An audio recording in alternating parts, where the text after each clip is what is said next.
from the year 1963 in the Washington Daily News. Historic Rosslyn Bowling Center is no more. Another pioneer bowling plant hereabouts has given way to progress. The Rosslyn Bowling Center closed its doors for the final time last night. The state of Virginia has condemned the second-floor 12-lane center at 2013 North Moore Street, Arlington, just across the Key Bridge, to make way for the new Route 66. Built in 1928, Rosslyn in recent years has been a 10-pin house, but originally it was probably the best-known establishment in duckpin history.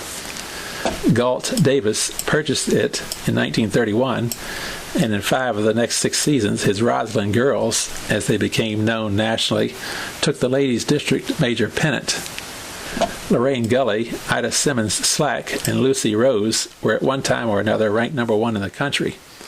Blanche Wooten, Evelyn Naylor, and Kotz Heiser had been ranked in the top 10.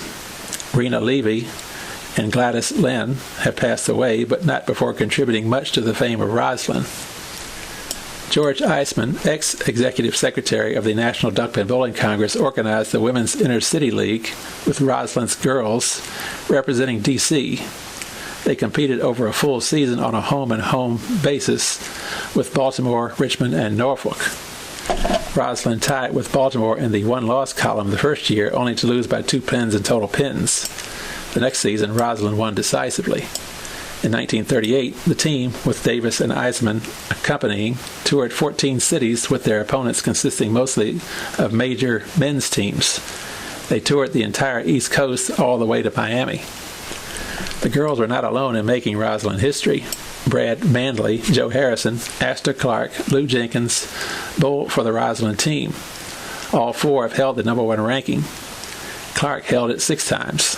Add to these Perce Wolfe, Tony Santini, Ed Blakeney, Bill Krause, Billy Staukup, who was once the house man there, Hokie Smith, and Cleet Pennell, and you can see why so many intercity matches ended up at Rosslyn. The Virginia State Tournament and the Old Dominion Handicap were born at Rosslyn. The first league ever to pay $1,000 first place was organized in 1938. Davis, John Roper, and 3 of the Rosslyn girls, Lucy Rose, Blanche Wooten, and Evelyn Naylor, won the $1,000 over 19 men's teams that comprised the Rosslyn Independent League. This same team applied to bowl in the men's division of the Washington City Tournament.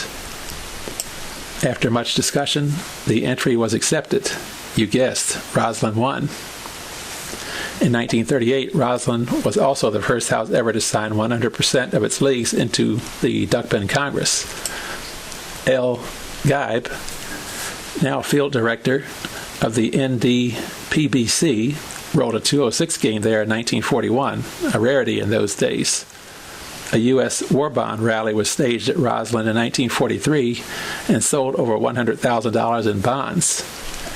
In August 1949, John Rodock and Boyce Johnston, who had entered the 10-pin business 2 years earlier at Bethesda, purchased Rosslyn and immediately converted it.